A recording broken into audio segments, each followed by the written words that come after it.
Assalamualaikum warahmatullahi wabarakatuh. Pembahasan materi kelompok 6. Sejarah berdirinya Kerajaan Turki Utsmani. Strategi dan kebijakan Daulah Utsmani. Kemajuan yang dicapai Daulah Utsmani dan masa runtuhnya Daulah Utsmani. Kelompok 6 yaitu Nurul Makfirah, Nur Fauziah, dan Muhammad Fatri Farel Harempa. Sejarah berdirinya Kerajaan Turki Utsmani. Pendiri kerajaan ini adalah bangsa Turki dari kabilah Oghuz yang mendiami daerah Mongol dan daerah utara negeri Cina yang dipimpin Sulaiman. Ia mengajak sukunya untuk menghindari serbuan bangsa Mongol yang menyerang dunia Islam pada tahun 1219 sampai 1220 Masehi. Mereka pergi ke arah barat dan meminta perlindungan kepada Jalaluddin, pemimpin terakhir dinasti Khawarizm di Perang Saksania. Jalaluddin menyuruh mereka agar pergi ke arah barat atau Asia Kecil.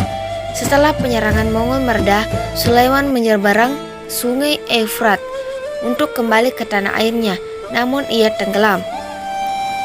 Kelompok kedua ini berjumlah 400 keluarga yang dipimpin oleh Ertugrul bin Sulaiman.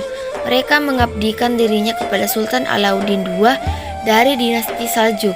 Peran Ertugrul sangat besar dalam membantu Sultan Alauddin II ketika peperangan menghadapi bangsa Romawi yang berkuasa di Romawi Timur atau Bizantium hingga mencapai kemenangan.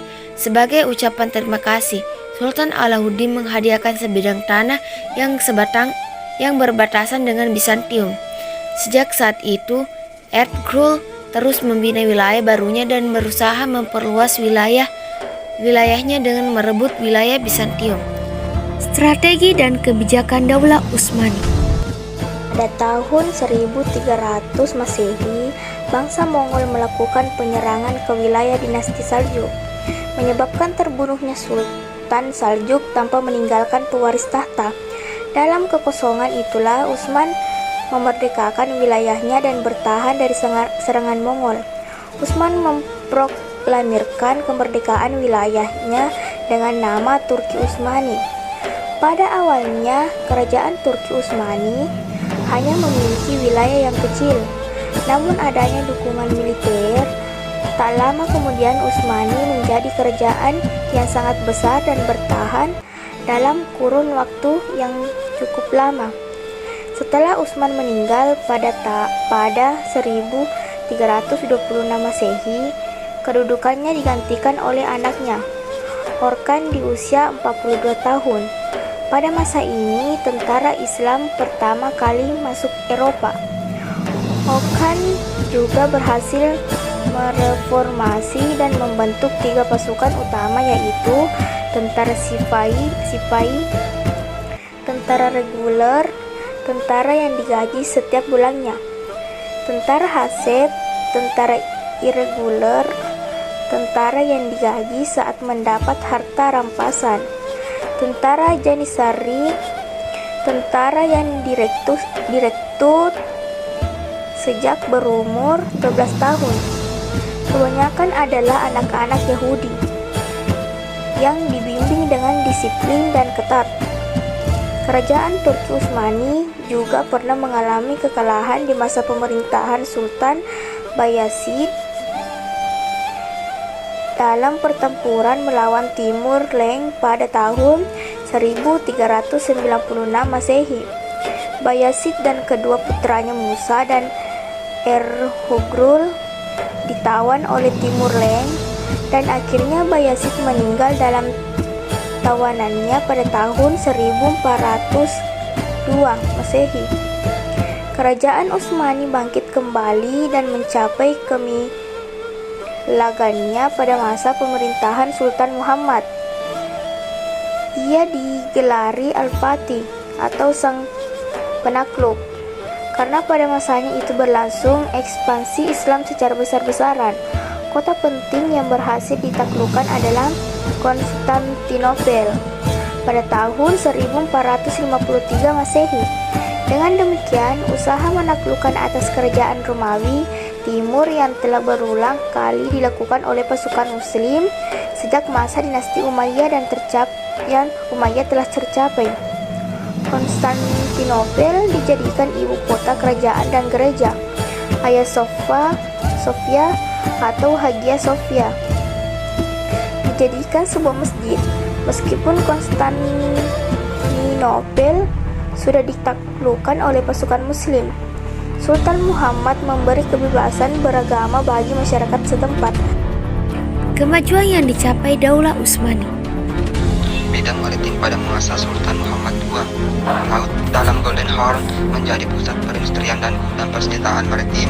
Maritim Turki mendominasi Selat Hitam dan Otranto. Kemudian di masa Sultan Salim, persenjataan maritim diperluas dari Galata sampai ke Sungai Kakitane, dilengkapi dengan kapal laut terbesar di dunia abad ke-16 Masehi.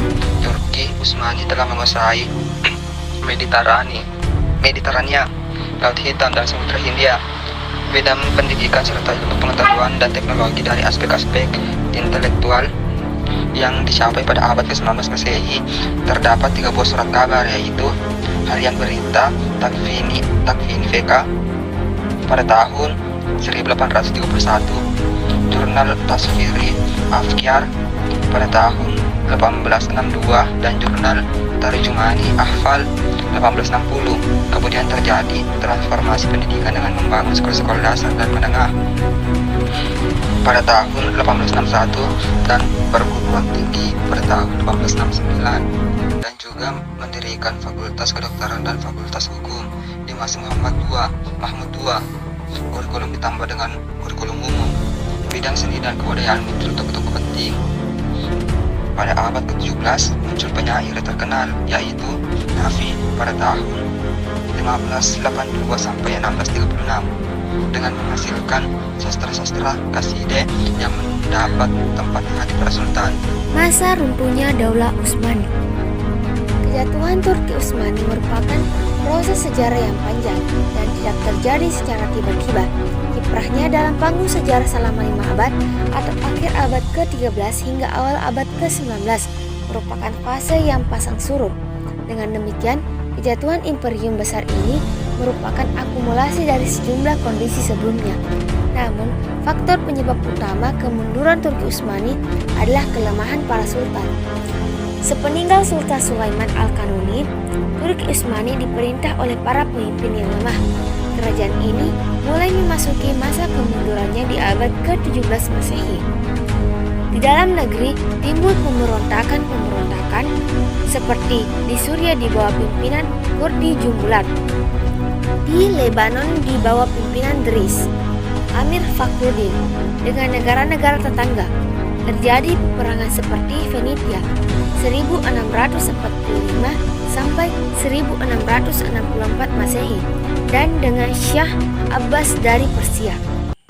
Sementara itu, di Arab muncul kekuatan baru, yakni aliansi antara pemimpin agama Muhammad ibnu Abdul Wahab yang dikenal dengan Gerakan Wahabiyah dengan penguasa lokal Ibnu Saud. Mereka berhasil menguasai beberapa daerah di Jazirah Arab dan sekitarnya pada awal paruh kedua abad ke-18 Masehi. Pemberontakan tidak hanya terjadi pada daerah-daerah yang tidak beragama Islam, tetapi juga di daerah-daerah yang berpenduduk muslim. Gerakan-gerakan seperti itu terus berlanjut hingga abad ke-19 dan abad 20 Masehi. Sekian pembahasan materi kelompok 6. Wassalamualaikum warahmatullahi wabarakatuh.